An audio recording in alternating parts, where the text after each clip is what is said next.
This week, we're going to bring our movie to life by experimenting with different ways of lighting it. On the set, the people responsible for crewing the lighting department are called the electric department, and they work directly under the director of photography, who is their ultimate boss. And of course, that person's ultimate boss is a director. So the chief of the electric department is called a gaffer, an old term taken from the late 19th century, early 20th century, because people working on movie sets were in the crew area, commonly sailors because they had time off between voyages and they were in New York nearby. And they used gaffing hooks, long poles with hooks at the end of it that usually brought fish up on the boat, was also good at arranging lights high above a set. So these people took on the name of gaffer, somebody who focuses and aims the lights on a set. And now the chief lighting technician is called a gaffer. Below the gaffer in the hierarchy is a best boy. Now, best boy is the person who is on the truck who gets the equipment, all the electrical equipment, all the lamps, all the lights, electrical cord, and is in charge of all the inventory for the electric department. Also in charge of fixing all the electrical instruments um, and in charge of time cards too, making sure everybody's signing in and out at the same time. So basically, the gaffer's best boy handles all those. And underneath the best boy is the rigging electric, those people who haul the cable and the lights up high on cranes and scaffolding and catwalks and grids. They get paid a little more than the electricians who are on the ground setting up lights on lighting stands and combo stands and arranging lights on the set. So that's basically your hierarchy in the lighting department.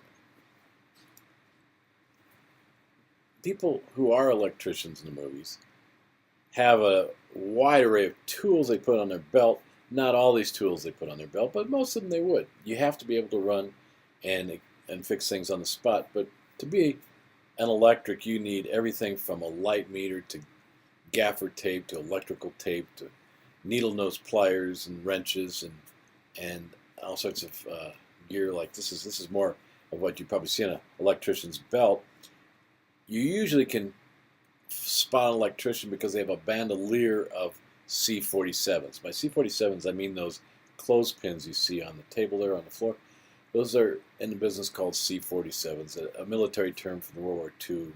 They're categorized by called C-47s. So we call clothespins C-47s, and electricians have them all over their clothing because they're going to be attaching gel to the hot barn doors, guiding the lights or guarding the lights, and you don't want anything that conducts electricity. So they're replete with C-47s, and you can see some small grips there that would attach different things for the lights, and you got electrical tape, and you got things that cut the electrical tape. You got light meters. You got gloves. You need gloves, and all these things. So this is just a small array of what an electrician would have on the set on a belt. And here, the most important piece of equipment for an electrician are the gloves this gentleman's wearing. He's putting on some diffusion, either a silk opal diffusion, and he is going to attach it to those barn doors you see fanning out from the light. But he's going to use a C-47, and he's not going to play with these instruments without gloves. They get very hot. So you can tell electricians always walking around with their gloves. Here is a best boy electrician. She's on the truck. Again, she's in charge of inventory.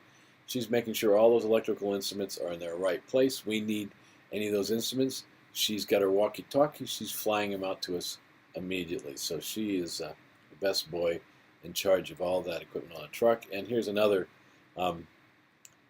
electrician, probably not a best boy, probably maybe just a regular electrician getting some equipment off the truck. But you can see it's a Griffin electric truck. You see all the light stands in a cart there, and he's probably got boxes of electrical cord that he's leaning on.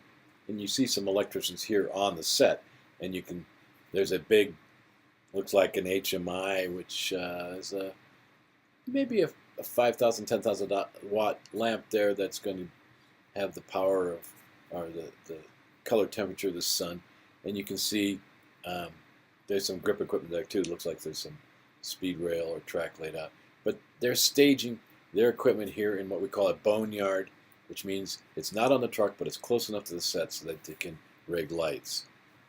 Here's a electrician. She might be a rigger, but you can tell she's got distro or electrical cable, and she's got her C47s you can see hanging from her belt, and she's got a distribution box there that cable will run to from a generator, and she's running cable to the set where this gentleman is, and he is putting the cable together in distribution boxes. We call them distro boxes, that are distributing the electricity from the generator to the set. So he's wrangling cable right there, and that cable is going all to the different lighting instruments that are on light stands. And you can see this is a daunting task. And here is an example of a lighting technician. This is probably a rigging lighting technician on a crane with the 5 or 10K light, and aiming it at the horseman coming through town. And this is, of course, a higher pay position than just a regular electrician, because he's got to take chances with heights. Here's an electrician on the ground, and she's got a combination stand, a light stand there, and she doesn't have it sandbagged, which she should, but maybe she's just setting it up at that moment. And you can see she's got some CTO, which is color to orange or tungsten, on what looks like a M18, which is an HMI, which has the color temperature of the sun, and it's a narrowly focused 5600K light. She's basically imitating sunlight, probably shining in the window of this building, and she's holding on to the stand before someone probably arrives with a sandbag, and you can see the instruments on her belt there. So we're all talking about a gaffer here. Here's our gaffer on set in front of a light stand with a light on it that's gelled, ready to light a scene in the street. Now, you think, okay, this is a member of the crew, not highly heralded, not as much fun as being an actor, producer, director, above the line, but just want to take a little clip here out of a recent gossip column in some entertainment blog that Jennifer Aniston apparently fell for this gentleman who was the lighting technician on the set. You can see him on the left and the right, and there's a little blurb here saying that she had a 10-day fling with this gentleman, and he was a sweet man. He said that, I was told on the set, you don't approach a talent, but she approached me, which, of course, you can follow protocol there and either accept or reject. But she had this fling, and he, in the end, was dumped because he was just too good a guy. She wanted a bad boy. He wasn't bad enough. But this is just to show that there is excitement in this realm of activity if you choose to do this on a set. And here's Roger Deakins at an awards ceremony, showing again that lighting people, cinematographers, they have their small claim to fame too, like everyone else in the movies, and it's certainly a well-paid job and nothing that they feel lesser for doing in comparison to a director or anybody else. Here we have a set being set up. The gaffers and electricians are pointing the light, adjusting the balance, and so we're going to go, you can see the different people. The cinematographer here is waiting on what looks like the gaffer here right in front of the camera in the blue shirt, who's probably judging the light on the talent there in the red coat, and then he's got an electrician behind the gentleman in the red coat to probably adjust the Fresnel that's blasting out in the corner. Here we have an exterior scene using an HMI, which is, again, is the color temperature of the sun, and they're adjusting that probably to do a scene where this talent is unloading a car, and we can see the woman who is walking right behind him is probably in the electrical department just because just the amount of stuff she has on her belt and the tape.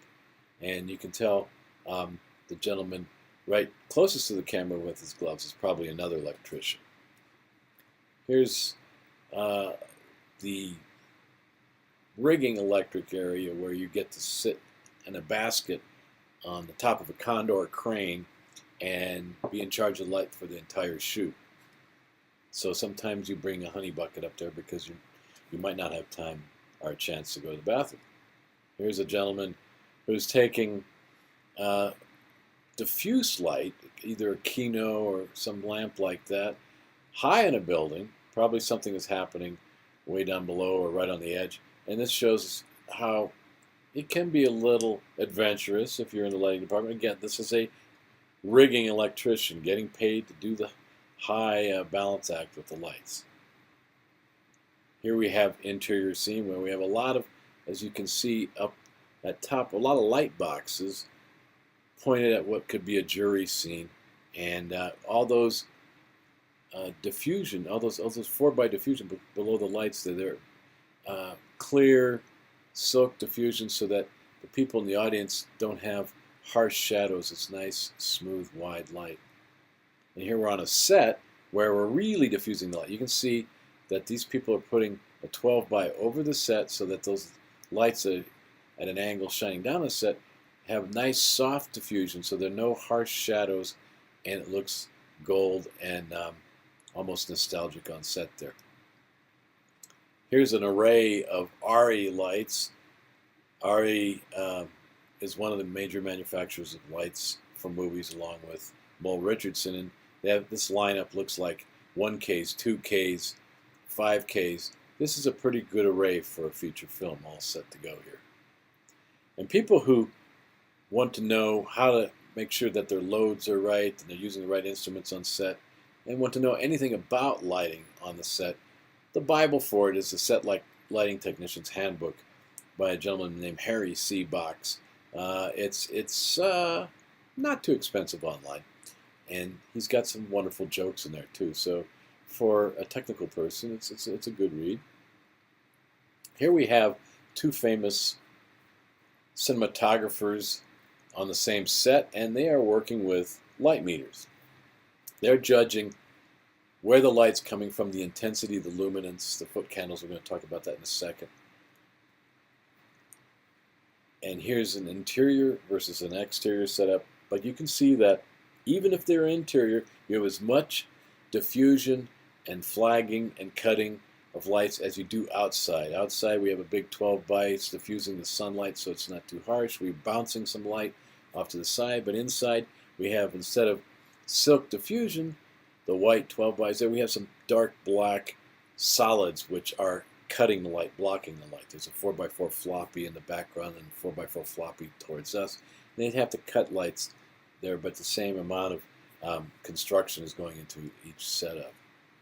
And here's what makes it all fun for both the actors, the boom operator, and the lighting technicians, as they have to hang that HMI over the cliff so that we can see what's happening below. Finally, the crew that brings us all this light brings us magnificent pictures like this. And this is where you can step back, watch your movie, and be proud of what you've done.